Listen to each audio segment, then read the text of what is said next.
Changing Times by Barrie Mahoney. Will you remember to put the clocks forward 1 hour? Sadly, I completely forgot to attend to this biannual nonsense last time, but thanks to my smartphone and watch, it was done automatically, and so there was no need to be concerned. My laptop and other devices all managed to adjust to the new time too. It was only a few years ago when the first part of the day would be spent adjusting the time on clocks and watches. Do you remember those annoying car clocks? I never did bother to change mine and worked on the basis that they would be correct for at least 6 months of the year, so why bother? Visitors often used to ask me whether the time in the Canary Islands is the same as in the UK.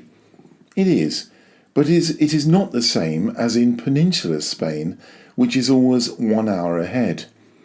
This was initially due to an agreement between Spain's General Franco and Adolf Hitler during the Second World War, when Spain agreed to follow the same time as Berlin.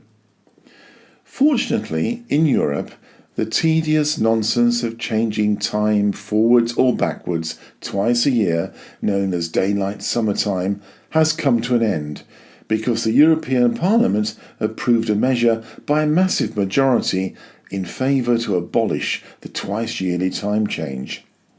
This change took place in 2021, and individual member states could decide whether they wish to live permanently either on summertime or wintertime.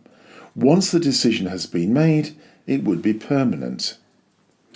Many of us in the UK will recall all the usual arguments about the need to switch time twice a year because of Scottish farmers or children walking to school in the dark, as well as many other arguments.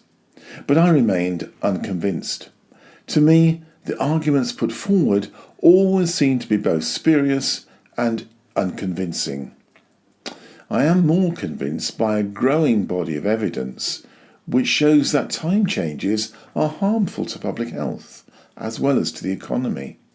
The time change confuses the brain and leads to a reduction in productivity.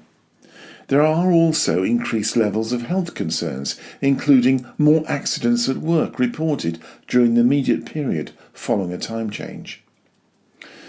One of the more plausible and historical reasons given for sticking with daylight summertime is thought to be a saving on energy costs.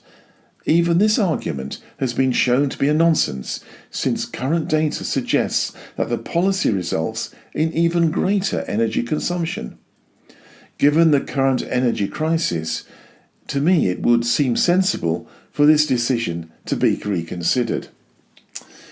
Sadly, I do now have to mention the dreaded B word, since the EU's decision will not have an impact upon the UK.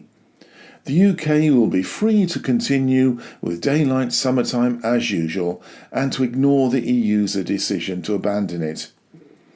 I suspect there will be a strong move from Brexiteers to ignore any suggestions from the EU and to rigidly stick with DST, no doubt on the grounds of national sovereignty.